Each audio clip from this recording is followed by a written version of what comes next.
დავიწყოთ საფარის მონასტრის ისტორია, მხოლოდ ის არ არის არც ერთი შეხედვით ჩანს. ბევრისთვის საზოგადოების დიდი ნაწილის მიაჩნია, რატომღაც, როდესაც აქ მოდის ეს თუნდაც სოციალური ქსელებიდან იქნება თუ დოკუმენტური ფილმებიდან, რატომღაც უმეტესობას გონია, რომ საფარა წარმოადგენს მხოლოდ იმას, რაც ერთი კადრში ჩანს, წმინდა საბას ტაძარს. თუმცა ეს ისე არ არის. საფარის მონასტრის ისტორია ბევრად უფრო ღრმაფესვები გააჩნია და უფრო დიდი ხნიდან იწყება, ვიდრე ეს თქვათ მე-13 საუკუნე და ჯაყელების ეპოქა არის.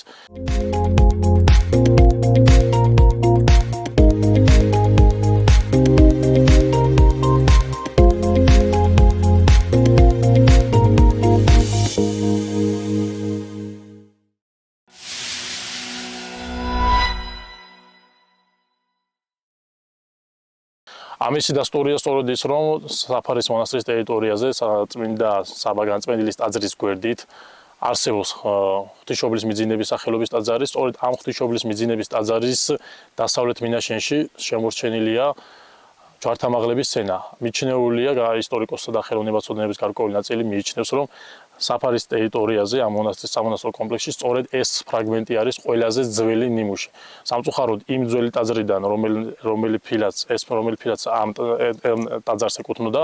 აღარ არის შემორჩენილი, სავარაუდოდ ის ტაძარი დაინგრა, ან გადააკეთეს და მხოლოდ ეს ერთი ფილა სარკმლის სათაური შემორჩა, რომელიც მეორედ არის გამოყენებული მე-10 საუკუნის ღვთისმშობლის მიძინების ტაძარში.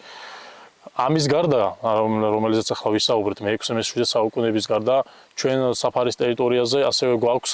გამოქვაბულთა კომპლექსი, რომელიც ასე ვთქვათ, ტაძრიდან თითქმის ფაქტობრივად არ აჩანს. მაგრამ თავის დროზე, როდესაც აქ სპეციალისტთა გარკვეული ჯგუფი მუშაობდა, გიორგი გაფრინდაშვილის თაოსნობით, მონასტრის აღმოსავლეთ ნაწილში, სადაც ასე ვთქვათ, კლდოვანი ფერდობია, არაერთი გამოქვაბულთა არაერთი გამოქვაბულია მიკვლეული, სავარაუდებელია, სწორედ ეს მიიჩნევა დაახლოებით მე-19 საუკუნეში, მაშინ როდესაც ასე ვთქვათ, ასკეტი ბერები მკვიდრდებიან საფარის ტერიტორიაზე, ეს უნდა ყოფილიყო პირველი სამონასტრო კერა, ანუ იმ მე-6 საუკუნის თუ არ ჩავთვლით, ესე ვთქვათ, ეს არის საფარის მონასტრის შემდეგი პერიოდი, სადაც ასე ვთქვათ, იწყება მონასტრის ხელახალი აღორძინება არაბების, ანუ იმ არაბთა ბატონების პერიოდში. მე-19 საუკუნე, ასე ვთქვათ, ნიშანდობლივია იმითაც, რომ ეს ისტორიული წყაროებითაც ჩანს. ჩვენ გვაქვს გრიგორ ხანძთელის ცხოვრება, სადაც პირდაპირ, ასე ვთქვათ, მოხსენიებულია და გვაქვს არსენ დიდის საფარელი. სწორედ ეს არის მე-9 საუკუნის მოღვაწე და ესეც მიანიშნებს იმაზე, რომ აქ სამონასტრო ცხოვრება ბევრად ადრე დაიწყო, ვიდრე ეს მე-10 და მე-11 და მე-13 საუკუნეში. საინტერესოა ისიც, რომ მხოლოდ ერთი და ორი ტაძრით არ განისაზღვრება ამ კომპლექსის მნიშვნელობა. ტაძარში ერთიანდება წმინდა საბას ტაძრის გარდა, გვაქვს ღვთისმშობლის მიძინების ტაძარი, გვაქვს იოანე ოქროპირის სახელობის ეკლესია, გვაქვს წმინდა დემეტრეს სახელობის ეკლესია და წმინდა მარინეს სახელობის ეკლესია. ასევე არის მცირე პატარა სამლოცველო წმინდა გიორგის სახელობის, რომელიც მე-15 საუკუნიდან თარიღდება. ესე იგი, ამ ეკლესიათა ერთობლიობა თავისთავად მიანიშნებს იმაზე, რომ ამხელა მნიშვნელობა ჰქონდა საფარას შუა საუკუნეების როგორც საქართველოს კულტურული თუ ეკლესიური ცხოვრებისთვის. გარდა ამისა, მე-13 საუკუნის თუ შევეხებით, მე-13 საუკუნეში საკმაოდ ესე ვთქვათ, დიდი გზა გაიარა საფარის მონასტერმა. პირველი აღსანიშნავია ის ღვთისმშობლის მიძინების ტაძარი, რომელიც მთავარი ტაძრის სამხრეთით არსებობს. ტაძარში დღესდღეობით მხოლოდ მცირე ფრაგმენტებია შემორჩენილი მხატვრობიდან, თუმცა აღსანიშნავია, რომ მართალია ტაძარი მე-10 საუკუნეში აიგო, თუმცა მოხატული არის მე-13-14 საუკუნეების მიჯნაზე, ისე როგორც უშუალოდ დიდი ტაძარი. და აქ სწორედ წარმოდგენილი არიან ის მთავრები, ჯაყელები, ადგილობრივი ფეოდალები, რომლებიც ასე ვთქვათ მე-13 საუკუნეში სამცხეს ფლობდნენ. ესენი არიან სარგის ჯაყელი, შალვა ჯაყელი, ქაჯაყელი, ანუ თავისი ეკლესიის მაკეტებით, რომლებიც ასე ვთქვათ მთავარ ტაძარსაც ამშვენებს. საინტერესოა ისიც, რომ მთავარ ტაძარში ამ ფრესკებში იმ მთლიანი შინაარსი, რაც ასე ვთქვათ, აქვს ამ ფრესკებს, ну გასაგებია, რომ ეს მე-13 საუკუნეა, თავისთავად იმპულსების, ოქროს ხანის იმპულსები ჯერ ისევ გრძელდება, ასე ვთქვათ, იმ ინერციით მოდის და მით უმეტეს სამცხეში ჯერ ისევ არ დასრულებულა, ეს თამარის ეპოქა არ გინდა, მაშინ როცა ამდენი ტაძრები შენდება, აღმავლობის გზაზე დგას, მიუხედავად იმისა, რომ მონღოლები უკვე შემოსული არიან საქართველოში და თქვათ, აღმოსავლეთ საქართველო დახარკული ყავს, საფარაში კიდევ სხვა პროცესები და სამცხეში ზოგადად სხვა პროცესები მიმდინარეობს და ეს გასწრებით გამოვლინდება იმაში, რომ ადგილობრივი, ასე ვთქვათ, ფეოდალები, ამ შემთხვევაში ჯაყელებმა ვასალობა აღუთქვეს მონღოლებს, რის გამოც რეალურად ხელშეუვალები გახდნენ მონღოლთა წინაშე. ამ ხელშეუვალობა ნიშნავდა, რომ ესენი იხდიდნენ ხარკს და არ იყო დარბევა. სწორედ ამ მიზეზის გამო და ამ დამოკიდებულების გამო სამცხეში სწორედ ამ პერიოდში მე-13-მე-14 საუკუნეების ჯინაზე არაერთი მნიშვნელოვანი, ასე ვთქვათ, ისტორიული ძეგლი და მონასტერი აშენდა, განახლდა და შეიმკო. სწორედ ასეთია წმინდა საბას ტაძარი. იგი იმავე პერიოდში მე-13 საუკუნის ბოლოს აშენებული, როდესაც ასე ვთქვათ, ყველაზე მძიმე დაწევს საქართველოს, აღმოსავლეთ საქართველოს განსაკუთრებით მონღოლთა მძიმე უღელი სამცხეში ასეთი მნიშვნელოვანი ტაძარი შენდება და აი სწორედ ამ ტაძარში სამხრეთის კედელზე არის შემორჩენილი მათი აშენებლების, ასე ვთქვათ, ტიტულური გამოსახულებები. ეს არის სარგის პირველი, რომელიც ასე ვთქვათ, შემდეგ საბად აღიკვეცა და შემდეგ ეს მშენებლობის პროცესი გააგრძელა ბექაჯაყელმა და შესაბამისად ეს გამოისახა კიდეც ტაძრის მაკეტით ხელში. ბექაჯან თუ ტაძარში ამ ფრესკას დავაკვირდებით, ხედავთ რომ ბექაჯაყელს უკავია საფარის ტაძრის მაკეტი, მთავარი ტაძრის მაკეტზე საუბარი და არა უშუალოდ მთლიან კომპლექსზე. და აქედე საინტერესოა ამ ტაძარში გარდა იმ სახარებისეული სცენებისა, რომელსაც ასე ვთქვათ, ცალ-ცალკე აღარ ჩამოთვლით, იმიტომ რომ ეს ჩვეულებრივი, ასე ვთქვათ, ტრადიცია არის, რომელიც იხატებოდა საქართველოს სხვადასხვა ტაძრები სახარებისეული ძველი, ასე ვთქვათ, ძველი აღთქმისა თუ ახალი აღთქმის სიუჟეტების მიხედვით. აქ საინტერესოა ერთი გარემოება ის, რომ დასავლეთის კედელზე, ისე მთავარ ტაძარში გამოსახული არის ევსტატე პლაგიდას ნადირობის სცენა. იშვიათი გამოსახულება არის, არ გვხვდება ბევრგან, არის რამდენიმე ასე ვთქვათ გამოსახულება საქართველოში, ერთ-ერთი არის როგორც ფრესკული გამოსახულებები, არის აგრეთვე არის რელიეფური გამოსახულება. ძირითადად უფრო ხდება რელიეფური გამოსახულებები და მათ შორის ასე ვთქვათ აღსანიშნავია ერთაწმინდაში, სწორედ ასეთი რელიეფი არსებობს ერთაწმინდა კასპიისპირა მუნიციპალიტეტში. ასეთვე ცნობილი გამოსახულება არის ოშკის ტაძრიდან და რაც შეეხება უშუალოდ ფრესკებს, ეს ხდება საფარაში და სვანეთში ლაღამის ფერისცვალების სახელობის ეკლესიაზე, რომელიც ორსართულიანი ეკლესია არის და ამ მეორე სართულზე აღმოსავლეთის ფასადზე სწორედ აი ეს სცენარის ასე ვთქვათ გამოსახული, ფრაგმენტებია შემორჩენილი, გადაშლილი მხატვრობა, თუმცა ნიშანდობლივია, რომ აი ეს გამოსახულებები არ არის ფართოდ გავრცელებული საქართველოში, თუმცა სადაც ხდება ერთ-ერთი არის სწორედ საფარის მონასტერი და ამითაც მნიშვნელოვანია. ტაძრის შინაარსი რომ გაიგოს ზოგადად მნახველმა მომლოცველი იქნება თუ ვინც არ უნდა დავარქვათ ამას, უნდა გაიგო, ანუ დეტალები და უნდა ამოხვიდე. ნებისმიერი ის ჩუქურთმა, რომელიც ამა თუ იმ ფასადს ამკობს და ნებისმიერი ის ასე ვთქვათ ორნამენტი, რა თქმა უნდა შემთხვევითი არ არის და ზუსტად საფარის მონასტერი წარმოადგენს იმ ძეგლს, რომელიც ასე ვთქვათ ეს აი მთელი ასე ვთქვათ პომპეზურობით არის წარმოჩენილი, როგორც ფასადი, ისე ინტერიერში. ანუ ეს ერთიანობა, ანუ ეს სინთეზი, ორივე სინთეზი, როგორც ასე ვთქვათ, კიდევ მაღალ დონეზე მიანიშნებს ის, რომ სწორედ აქაური კირითხუროები, ოსტატები და ზოგადად ის მოსახლეობა თუ ადგილობრივი ფეოდალი იყო, ვინც ამ ყველაფერს ქმნიდა, იყო აი როგორც ვთქვათ, მაღალი სულიერი და გონებრივი ასე ვთქვათ შესაძლებლობების და ანუ მაღალ მატერიებზე იდგა. ანუ ეს ჩანს თითოეული ჩუქურთმის დამუშავებაში, ხარისხში და თუნდაც გამოსახულობაში. ჩვენ და სამწუხაროდ ეს გასაგებია მე-13 საუკუნეა და მე-13 საუკუნის შემდეგ ნელ-ნელა კნინდება. თავისუფლად მონღოლებმა თავისი კვალი დაამჩნეს, რაც არ უნდა ვთქვათ კი მიუხედავად იმისა, რომ მშვიდობიანობა იყო ერთგვარად ასე ვთქვათ იმ პერიოდში, თავისი კვალი მაინც დაამჩნია ამ კუთხეს და რეალურად აგერ მე უკვე მურვანყურის შემოსევების შემდეგ როგორც თელი ქვეყანა ამ კუთხის ბედიც ბორბალიც უკან დატრიალდა და აი ჩანს თუნდაც იმაში რომ საფარის მონასტრის სხვადასხვა ნაგებობები რომლებიც თქვა არ განეკუთვნება არა მე-10 და მე-13 საუკუნეებს აი უფრო გვიანი პერიოდის ეკლესიები მცირე სამლოცველოები ამ შემთხვევაში აღსანიშნავია მე-15 საუკუნის წმინდა გიორგის ეკლესია უკვე ჩანს რამხელა დისონანსია ამ საუკუნეებს შორის ტაძრის ასე ვთქვათ ჩუქურთმის შემკობასა და ქვის დამუშავებას შორის თუნდაც წარწერის კვეთის ხარისხს შორის ესეც კიდე მიანიშნებს რომ აი ეს მიუხედავად ამ ყველაფრისა ეს საქართველოს აღმავლობა იყო თუ დეკადანსი ამ როგორი გაჭირებაც არ უნდა ყოფილიყო რომელიც შემოსევა თუნდაც არაბობა იქსელჯუკები აქ მერე მონღოლები მოყვება და ნებისმიერ არ ყოფილი ალბათ დამყრობილი რომ თუნდაც ზოგადად ამ კუთხეზე არ გამოველოდა თავისთავად ეს ყველაფერი ეს ისტორიული პერიპეტიებმა თლიანად ამ კუთხეზე გაიარა თავისთავად ამ მონასტერზე გინდა არ გინდა იმიტომ მნიშვნელოვანი მონასტერი იყო და თავისთავად ისიც აღსანიშნავია რომ როდესაც ჯაყელები ჯაყის ხეობიდან, ნუ სამცხის ერთ-ერთი ხეობაა, რომელიც სამწუხაროდ დღესდღეობით დაკარგულია, დღეს თურქეთის შემადგენლობაშია. ან ჯაყელები, როდესაც უკვე ასე ვთქვათ, ასპარეზზე გამოდიან და სამცხის და ზოგადად ქვეყნის მართვისადავეებს ნელ-ნელა იღებენ სათავეში, ასე ვთქვათ, ამაში მაღალ თანამდებობებზე მოდიან. სწორედ აი ამ პერიოდიდან და თავის დროზე ჯაყელების,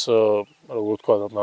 რეზიდენცია და საძვალე იყო ფოცხოვის ხეობაში, სწორედ ჯაყისწყლის მიდამოებში და უკვე როდესაც აქეთკენ გადმოინაცვლეს ახალციხის მიდამოებში და ზოგადად აი ეს უშუალოდ შუაგული სამცხე დაიკავეს, სწორედ აი აქეთ მე-13 საუკუნიდან საფარა ხდება ჯაყელების რეზიდენცია, საძვალე და ჯაყელების რეზიდენცია. ამ იქიდან ამ ალის წმინდა გიორგის ტაძრიდან ეს რეზიდენცია ინაცვლებს საფარაში. და ხედავთ რომ აგერ აქ მე-13 საუკუნეში უკვე რამხელა მშენებლობას აქვს ადგილი. გარდა იმისა რომ მონასტერი ამხელა ტაძარი შენდება მე-13 საუკუნეში, აი ეს ციხესიმაგრე თავისი იმ ყველა კომპლექსი და არამარტო ციხესიმაგრე მონასტრთან ასევე შემორჩენილი არის სწორედ ამ მე-13 საუკუნის სასახლის ნაშთები, რომელიც ასე ვთქვათ დადასტურებულია ეს არქიტექტორების თუ ხელოვნებაცოდნების მოსაზრებაც არის, რომ სწორედ ამ სასახლეში იყო ჯაყელთა რეზიდენციები და რომელთაგან 2-3 პალატია დარჩენილი. სამწუხაროდ ახლა ჩვენ ვიცით რომ საქართველოში ძირითადად მაინც სასულიერო და ასე ვთქვათ რელიგიური დანიშნულების ნაგებობებია შემორჩენილი და სამწუხაროდ თითქმის არაფერი ვიცით იმ სასახლეების ან საერო ნაგებობების შესახებ, რომლებიც იყო შუა საუკუნეებში და სწორედ ეს არის ერთ-ერთი გამოვლინება ის პალატები, რომლებიც ამ საფარის ტერიტორიაზე დარჩენილი. სამწუხაროდ იქიდან მხოლოდ კედლებია, თუმცა გარკვეულ წარმოდგენას გვიქმნის თუ როგორ ცხოვრობდნენ მაშინდელი ჯაყელები, საცხოვრობდნენ და ზოგადად იმათი ასე ვთქვათ ეს ფილოსოფიური თუ სოფხედველობაზე გარკვეულ წარმოდგენას გვიქმნის. თუნდაც ის რომ ის მოდის და აქ ამხელა ტაძრის ასე ვთქვათ მფლობელია და ამხელა მონასტრის შემქმნელი და სწორედ აქედან გამომდინარე ამის შემდეგ ჩვენ უკვე აი ნელ-ნელა წეგანაც ვახსენეთ რომ უკვე მივდივართ დეკადანსისკენ და იმ ასე ვთქვათ ავაცახსენებელი პერიოდისკენ, რომელიც არ უკვე მე-15 მე-16 საუკუნეებში, ჯერ ვიდრე მე-16 საუკუნე მოვიდა და სამწუხაროდ არც მანამდე გაუვლია არც როგორც საფარის ისე სამცხეს კაი დღეები, ეს მე-15 საუკუნეში როგორც ახალციხეს ისე ამ ტაძარს ახსოვს უზუნ ჰასანის შემოსევები და სწორედ ამ უზუნ ჰასანის შემოსევების ეს ვთქვათ ეს მთელი პროცესი თავისივე უზუნ ჰასანის ისტორიკოს აქვს აღწერილი და ჩანს როგორ იღებენ ახალციხეს. აი ეს ნიშანდობლივია რომ დღეს 30 ივნისია და ჩვენ საფარაში ვიმყოფებით. ცოტა ხნის წინ კი აგერ ახალციხეში ვიმყოფებით, რომელიც თავის დროზე ძველი წყაროების მიხედვით ლომსიათ იწოდებოდა და აი პირდაპირ გადაჯაჭვულია ეს თავისთავად ვერც ვერაული და ვერც ასე ვთქვათ ვერ გააცალკევი ამ ორ ისტორიას, ახალციხეს, ახალ საფარას და სხვა იმ დიდ სამონასტრო კედებს, რომელიც სამცხის ტერიტორიაზეა. საინტერესოა სწორედ ის, რომ აი როდესაც უკვე ჯაყელები გადმოდიან და მკვიდრდებიან, ასე ვთქვათ, ათაბაგობის ტიტულს იღებენ, სწორედ აქედან იწყება როგორც ჯაყელთა აღზევება, ისე ახალციხის ხელახლა ასე ვთქვათ გაქალაქება. და ამას თავისი როგორც ვთქვათ ისტორიული და პოლიტიკური სარჩულიც ჰქონდა არაბებისგან დაქცეული, არაბებისგან და სელჯუკებისგან დაქცეული ახალციხე, რომელიც თავის დროზე ისტორიული წყაროებით ლომსიად იწოდებოდა, მე-12 საუკუნეში ბეშქენ ჯაყელმა აღადგინა და აი აქედან უკვე ისტორიულ წყაროებში ჩნდება როგორც ახალციხედ და არა ლომსიად. სამწუხაროდ ის ბოლო პერიოდში ცოტა თითქოს ეს გაპოპულარდა ისე ლომსიას სახელი, თუმცა ის საუკუნეების განმავლობაში ეს როგორც ლომსია ციხე დაიკარგა. საინტერესოა ისიც, რომ თვითონ ლომსიას სახელიც პირდაპირ კავშირშია ლომისას მონასტერთან, რომელიც ასგენ მთიულეთშია. ეს არ არის რაღაცა თითიდან გამოწვეული ასე ვთქვათ ლეგენდა, ან მოგონილი ვიღაცის ისეთი კეთილი ნება უბრალოდ რომ რაღაცა დავაკავშიროთ უბრალოდ სახელიდან გამომდინარე. სახელიდან გამომდინარე არ არის. ჩვენ გვაქვს ახალციხეში არქეოლოგიური ძეგლი, ეს არის ახალციხის ამირანის გორა, რომელიც ელნეოლითური პერიოდის ძეგლია, 1953 წლიდან დაიწყო აქ არქეოლოგიური გათხრები და სწორედ ამ ნამოსახლარზე დადასტურდა იმ ბრინჯაოს ხანის სხვა ტერასული ნამოსახლარი და სწორედ ამავე ნამოსახლარის თავზე იდგა ლომისას ასე ვთქვათ ნიში, სწორედ საიდანაც ასე ვთქვათ მერე უკვე გადაიტანეს ლომისას ხატი იმ ცნობილ ლომისაში, სადაც დღესდღეობით არის დაბრძანებული. ეს ასე ვთქვათ ხალხურ ლექსებშიც არის აღწერილი, გადმოცემებშიც არის აღწერილი და პირდაპირ სახელიც კი მიუთითებს და შეადამობრა ის ლომისა და ლომსია. ანუ ფაქტია, რომ ისაც სულ სახელის თავი დავანებოთ, აი ეს გადმოცემებიც მიანიშნებს, რომ ეს როგორი გზა გაიარა, თვითონ ის ასე ვთქვათ ის თავარი ლეგენდა, რომელიც ლომსიაზე არსებობს თუნდაც მთიულეთში და ქსნის ხეობაში. იქ გარკვეულწილად აღწერილია, რომ ხორეზმის შაჰი შემოესია და ანუ აოხრა და ეს ხატი გაიტაცა და მე ამ ხატის დაბრუნებაზეა საუბარი და მე როგორ ასე ვთქვათ მიაღწია და როგორ დაიწყო მშენებლობა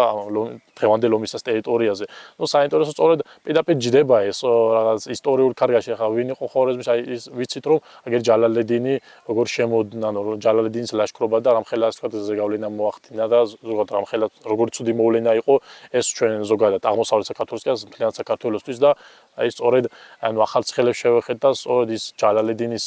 შემოსევა იყო და გარნისის ბრძოლა 1225 წელს, სადაც შალვა და ივანე ახალციხელები ასე ვთქვათ დაეცნენ, უბრალოდ დაეცა შალვა, უბრალოდ დაეცა ივანე, თავის ასე ვთქვათ ტრაგიკული შემთხვევის გამო ლოდი დაეცა, ბრძოლის შემდეგ ლოდი დაეცა, კი ის ბრძოლა წავაგეთ სამწუხაროდ, მაგრამ და რაც შეეხება შალვა, რომელიც ხსენების დღესაც არის დღეს და ასე ვთქვათ ახალციხელობას თუ პარალელურად უკვე ის სიკვდილი დასაჯეს იმის გამო, რომ ანუ მათ უნდათ რომ არა ასე ვთქვათ არა უღირსი მეთოდით სათავისოდ გამოეყენებინა და ამის გამო რა თქმა უნდა შალვა ახალციხელმა უარი თქვა და დაისაჯა სიკვდილით. ამიტომ აი ეს ასე ვთქვათ ამდენი რაღაცის მოყოლა იმიტომ დამჭირდა რომ რაღაცა ერთგვარად გამოეერთიანებინა საფარის და ახალციხის ისტორია. იმიტომ დღევანდელი დღეს ასე ვთქვათ ამ პირდაპირ იმის ამ ყველაფერს და მეორეც გინდა არ გინდა საფარასთან ჯაყელებს ვერ განაცალკევთ ვერანაირად, რაც არ უნდა მოვინდომოთ. ის რა თქმა უნდა გასაგებია რომ მანამდე სხვა ფეოდალები იყვნენ, სხვა ასე ვთქვათ მოცემულობა იყო, მაგრამ მე-12-13 საუკუნიდან დაწყებული განსაკუთრებით აგერ მე-16-მდე კი არა, აი გვიან პერიოდამდე ჩათვალეთ, რომ ეს არის მე-20 საუკუნემდე ფაქტობრივად აქაურის ბატონპატრონები ეს მე-16 საუკუნემდე ქრისტიანი და მერე უკვე გამუსლიმანებული ჯაყელები თავისთავად იყვნენ ამ ყველაფრის ბატონპატრონები მიუხედავად იმისა, რომ ყველაფერი პოლიტიკურად ოსმალეთის ვიყავით დაქვემდებარებული მე-16 საუკუნის შემდეგაც არაერთი ჩანაწერი წყარო არსებობს მე-17 საუკუნის შუა ხანები, მე-18 საუკუნისაც კი, ანუ 1700-იანი წლებია. სადაც ჩანს რომ საფარის მიუხედავად ამ ყველაფრისა რომ ასეთი წნეხია, საფარის მონასტერი მაინც აღგრძელებს ასე ვთქვათ მონასტრულ ცხოვრებას. არ არის ახლა ისეთი მონასტრული ცხოვრება და ბერების ასე ვთქვათ მთელი როგორ ვთქვათ საძმო აღარ მოღვაწეობს, თუმცა არსებობს ასეთი ზედათ მოგვის წარწერა რომელიც მე-18 საუკუნის თარიღდება და ამ წარწერაში მოხსენიებული არის სწორედ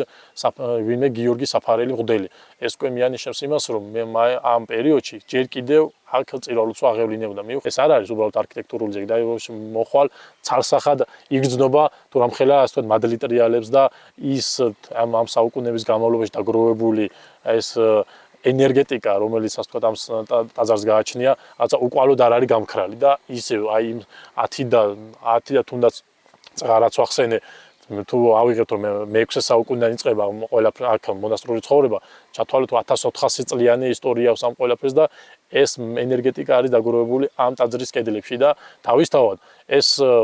ჩვენზე ახდენს გავლენას, ჩვენ გვინდა არ გვინდა ვინმე არის მორწმუნე თუ არ არის მორწმუნე, ამას არ აქვს მნიშვნელობა, ყველას თავის გზით გაუმარჯოს, თუნდაც სულ არ იყოს ქრისტიანი და თუნდაც ათეისტი იყოს,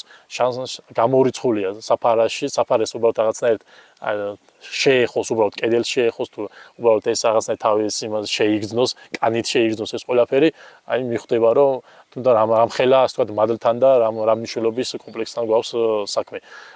ნიშანდობლივია რომ აი როცა აქ მოდიხარ ამ ტაძარში იმ წყაროს ასე ვთქვათ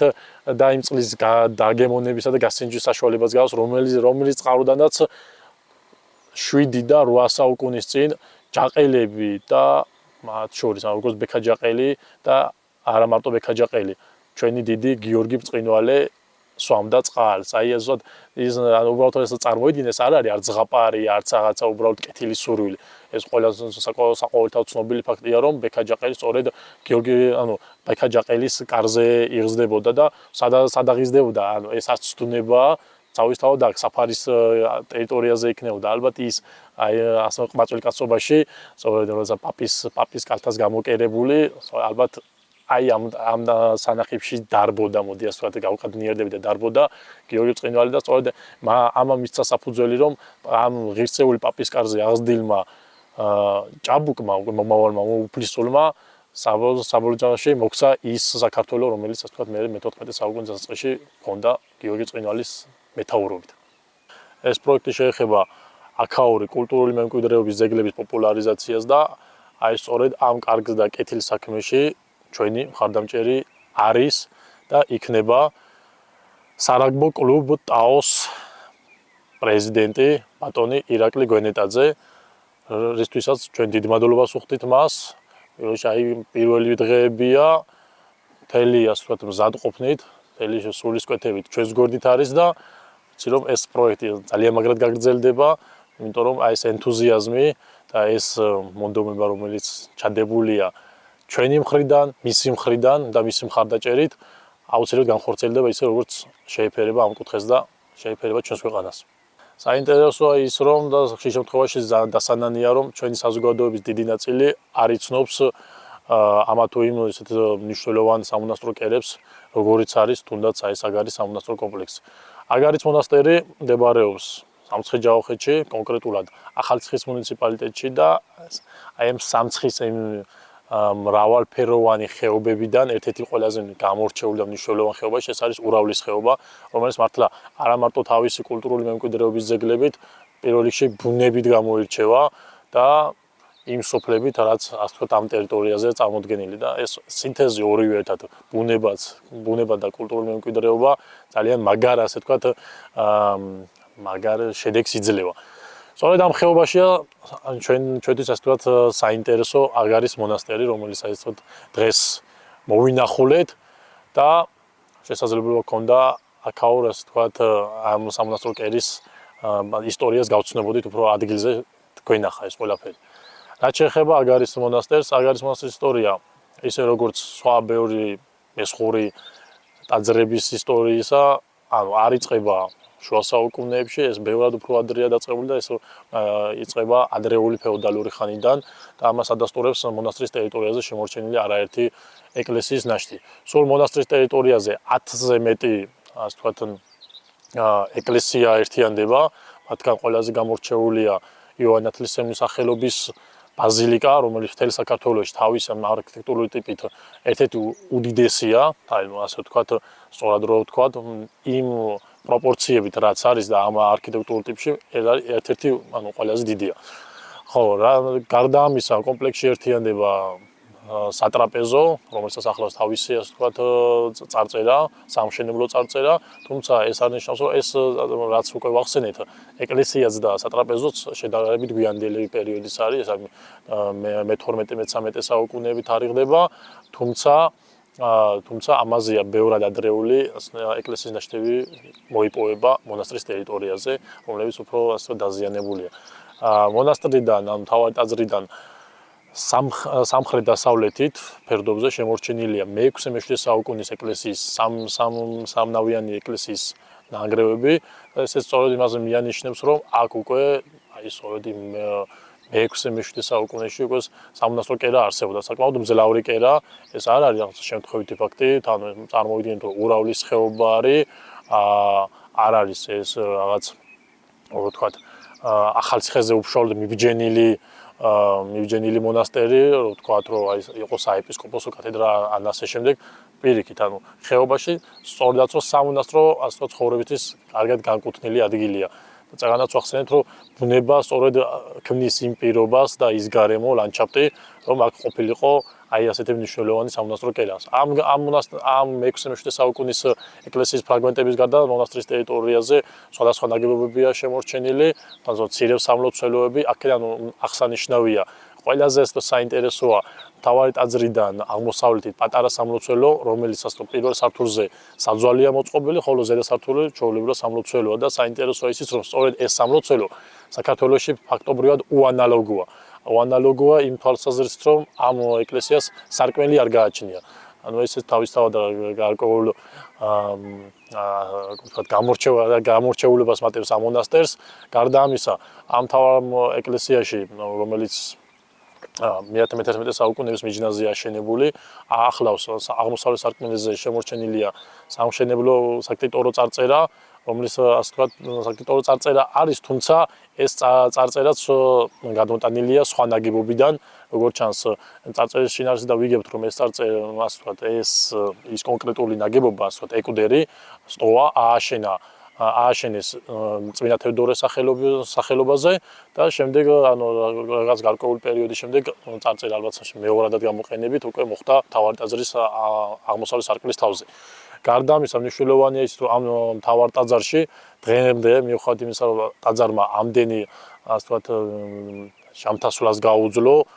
შემორჩენილია მხატვრობის კვალი, საკურთხეველში გვხვდება საინტერესოა ისიც, რომ ეს საკურთხეველი დაგვირგვინებულია 9 ნახევარწრიული ნიშით და პირდაპირ ანალოგია სწორედ სვეტიცხოვლისა, რომელიც ანუ ერთადერთი ანუ სვეტიცხოვლში შემორჩენილი მსგავსი საკურთხევლის ასეთი პროპორციებით გადანაწილება და აი სწორედ ნიშებში არის შემორჩენილი მახარებელთა გამოსახულებები, რომელიც ასე ვთქვათ მიანიშნებს სწორედ იმ ეპოქის ასე ვთქვათ ეპოქის პირდაპირ გამოძახელია თუ როგორი მაღალ დონეზე იყო მხატვრობა ჩვენს ოქროს ხანაში განვითარებული არა მარტო მესხეთში, მთლიანად საქართველოში. გარდა ამისა საინტერესოა, მე როგორც წეგან უკვე ვახსენე, სატრაპეზოს წარწერა. სატრაპეზოს წარწერიდან ჩვენ ვიგებთ, რომ ეს სატრაპეზო აგებულია ადგილობრივი ფეოდალების ბეშქენ და მურვან ჯაყელების მიერ, რომელიც იყო სხვადასხვა ასე ვთქვათ ტერიტორიას ფლობდნენ, ერთ-ერთი თუხარისის ერისთავი, ხოლო მეორე ყველის ციხის მფლობელი, ესენი საკმაოდ ცნობილი ფეოდალები არიან საქართველოს ისტორიაში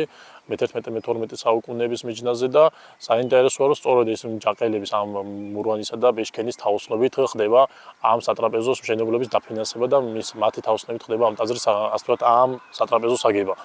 გარდა ამისა, საინტერესოა, რომ ზოგადად ამ მონასტრის ტერიტორიაზე